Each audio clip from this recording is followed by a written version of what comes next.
Good evening. I trust you've had a fruitful day. I do not say happy, though I hope it has been a happy day.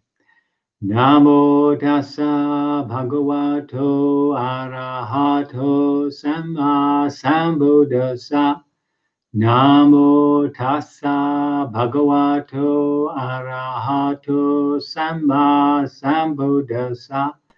Namo tassa bhagavato arahato samma sambuddhassa. Homage to the Buddha, the blessed noble and fully self-awakened one.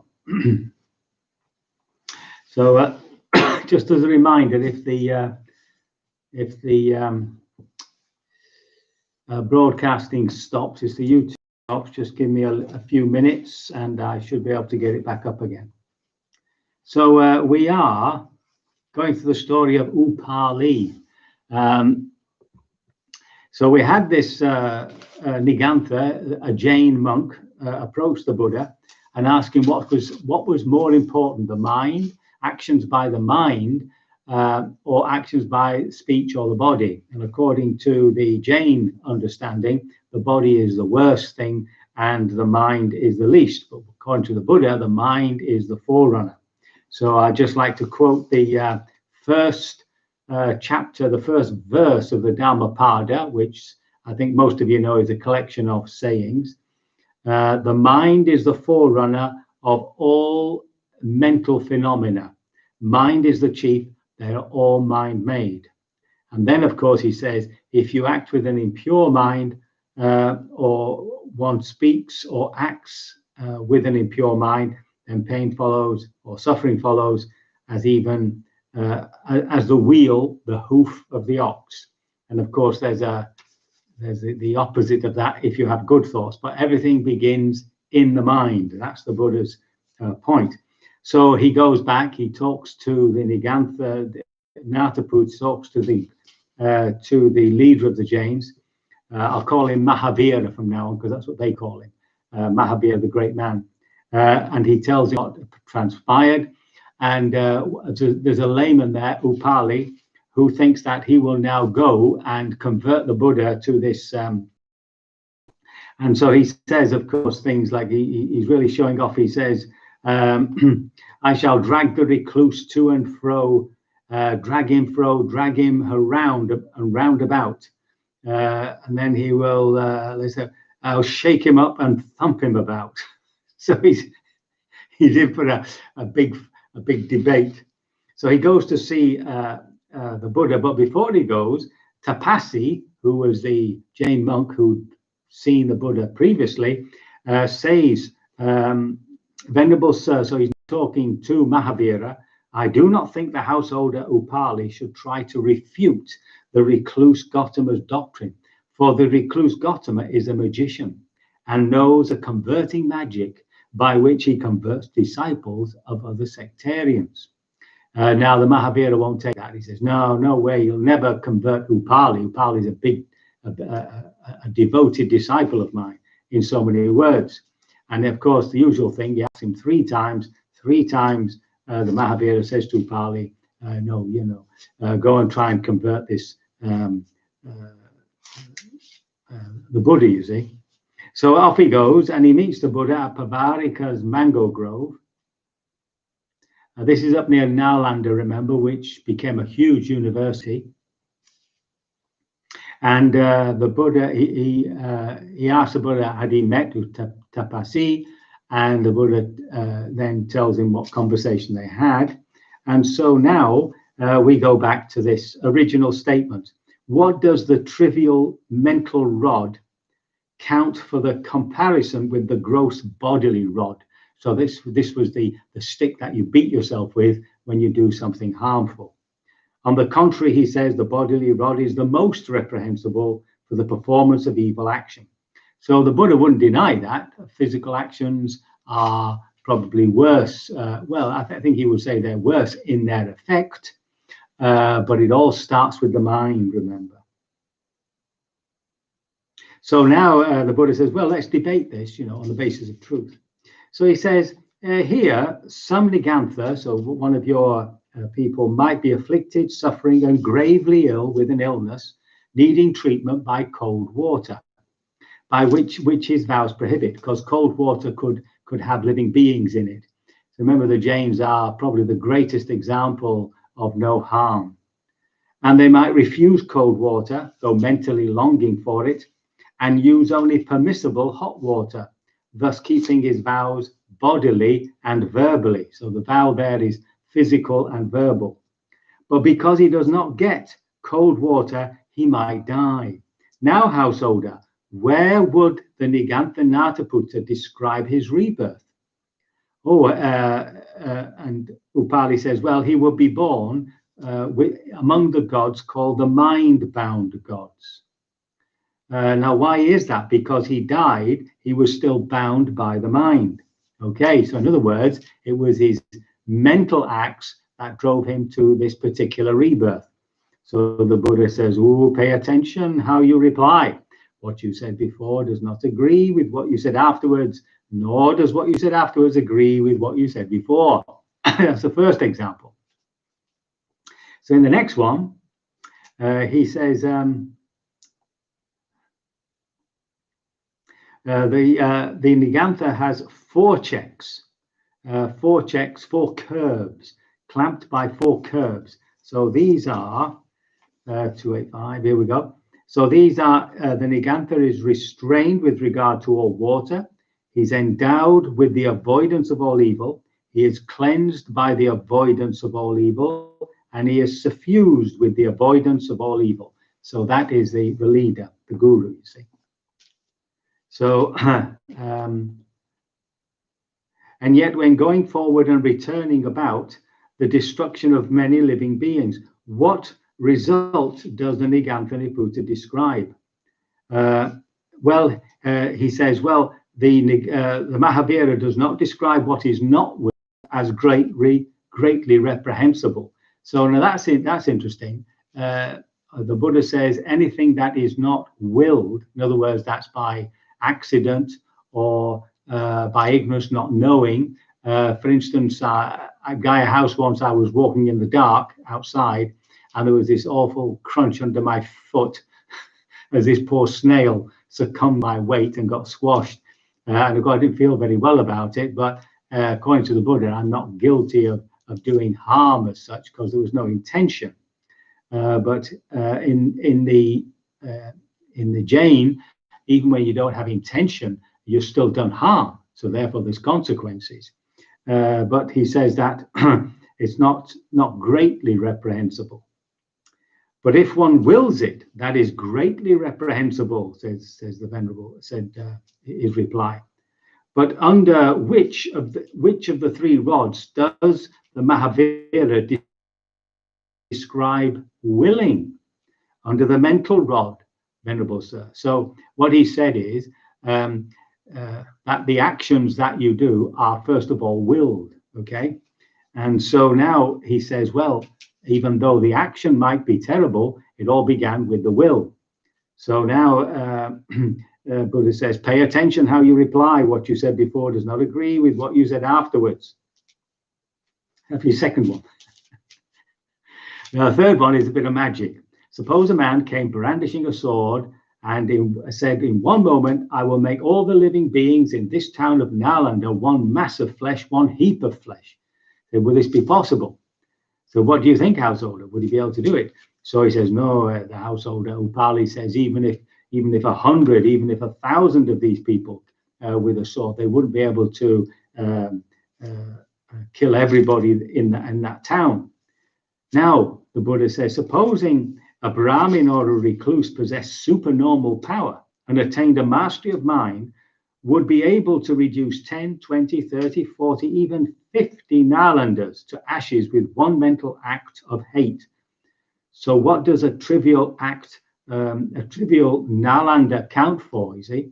So in other words, the Buddha says, supposing somebody came with that sort of supernatural power, would he be able to do it? So Upali's just agreed, you see. So again, the Buddha says, now pay attention. What you said before, that mental acts weren't important. does not agree with what you've just said. Okay, so he's got 3 of those now. And then there's something which is from the Jataka tales. Now, the Jataka tales were a collection of stories about the Buddha's previous births.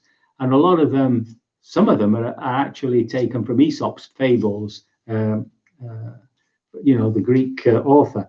And they're all made up between round about 300 BC, they think, to 400 AD or Common Era, CE, if you prefer. So there was a whole stretch of time when stories about supposed stories about the Buddha in his past life were concocted, were made up.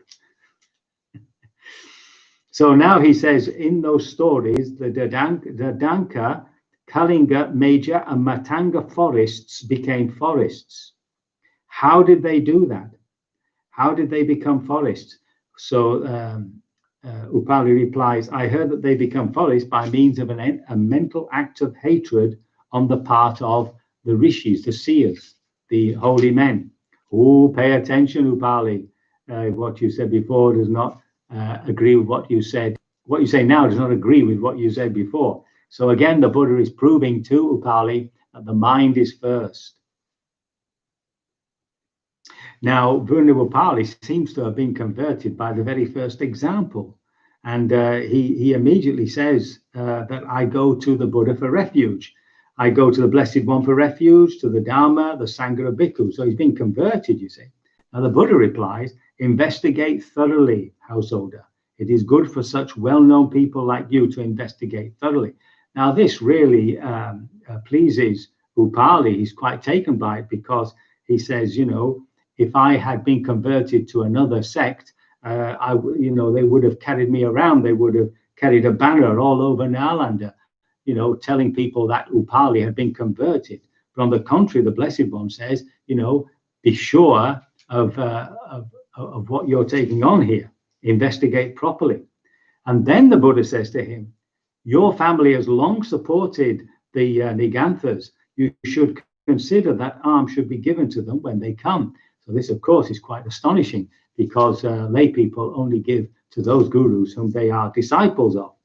Now, there was an occasion when there was lots of food left over from a dana, from a meal that the Buddha and his disciples had in one of these big parks, one of these big shrines. There were shrines mainly. And Ananda goes to the Buddha and says, we've got all this food left over. And the Buddha says, oh, we'll give it to these other members of these other sects, you see. And so they did.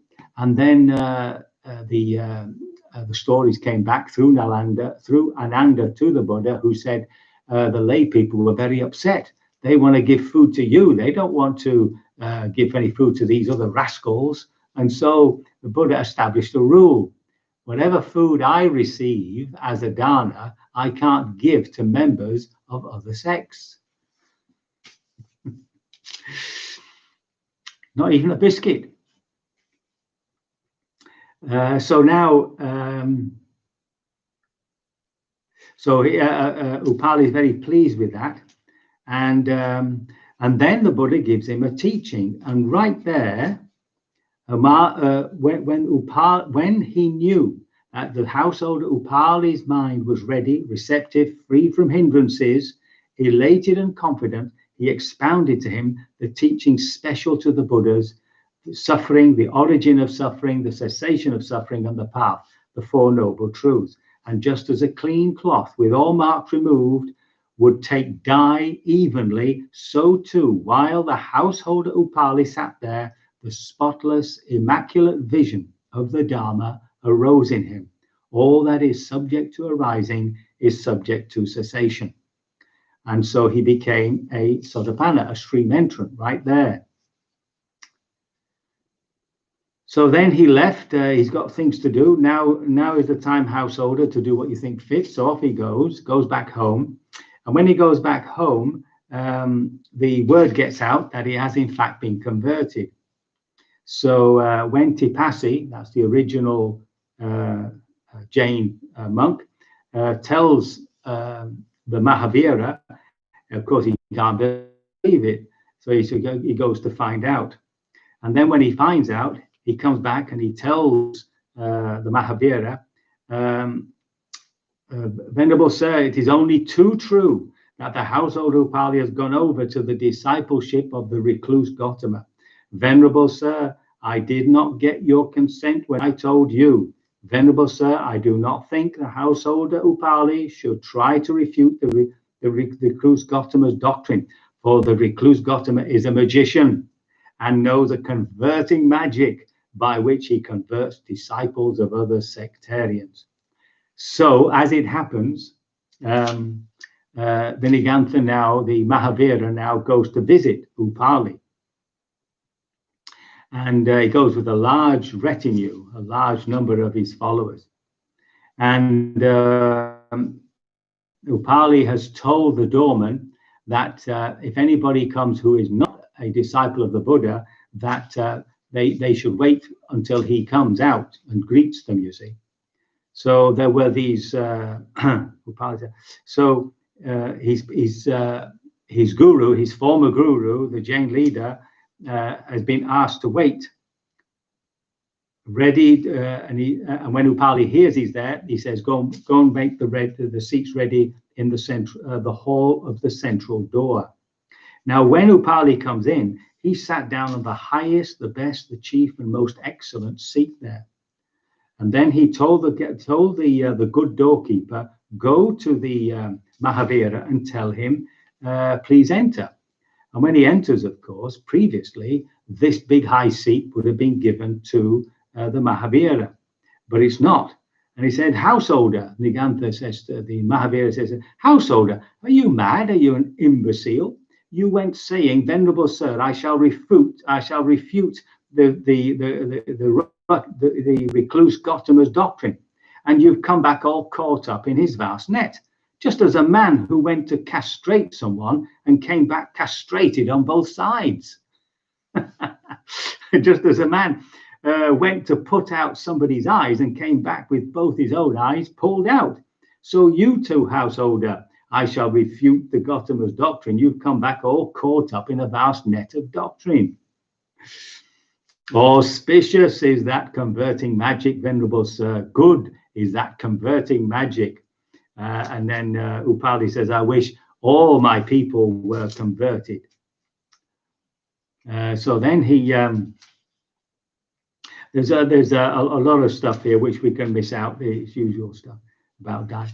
But then towards the end of this rather long conversation with the Mahavira, Upali suddenly comes out with 10 verses, each one of which ends with, "The Blessed One is he, and I am his disciple." So the last one of these 10 is, "He has severed craving," this is the Buddha, "and become the enlightened one, cleared of all clouds and completely untainted, most worthy of gifts, most mighty of spirits, most perfect of persons beyond estimation, the greatest in grandeur, attained the peak of glory. The Blessed One is he, and I am his disciple." So the Jain leader Mahavira says, "When did you concoct this hymn of praise to the recluse Gautama, householder?" And Venerable Sir, suppose there were a heap of many kinds of flowers, and then a clever garland maker and garland maker's apprentice were to knot them up into a multicolored garland. So too, Venerable Sir, the Blessed One has many praiseworthy qualities, many hundred praiseworthy qualities. Who, Venerable Sir, would not praise the praiseworthy? Then the Niganthanataputta, the Mahavira, was so unable to bear this honor done to the Blessed One, hot blood then and there gushed from his mouth. Now, the commentaries go on to say, a heavy sorrow arose in him because of the loss of his lay supporter, and this produced a bodily disorder that resulted in his vomiting hot blood. After vomiting hot blood, few beings can continue to live. Thus, they brought him to Parva on a litter, and shortly thereafter, he passed away. Now, that is over 2,000-year-old news. Yes, right there in the Buddhist scriptures. Fake news, or if you wish, alternative facts. The Nigantha Buddha, or the Mahavira, as he is known, died of starvation, which is the way that James would prefer to die. I stand to be corrected, but as I understand it, so it's the body is a manifestation of your bad karma, and the more you can leave the body, the more the soul will rise up into heaven. And therefore, just letting go of the body, just allowing it to die, and stop eating. And elderly people will do that, and they will see it as a way to liberation. And when I looked up starvation, of course, virtually all the animal kingdom stop, die when they can no longer feed themselves. So it's the natural way, and it would seem it's not all that. There's not much pain to it. The body simply draws itself down and then stops. So I can only hope that this wonderful story of Upali has been entertaining, but also has been some teaching there about the Buddha's insistence that the mind comes first. Everything starts with the mind, and when you will something, it will manifest either as a train of thoughts, some fantasy or whatever, or through our speech, or through our bodies. And therefore, we have to be very careful what comes up in the mind. I can only hope that by your diligence in observing the mind and your practice will lead you to full liberation sooner rather than later. So we can continue with our practice.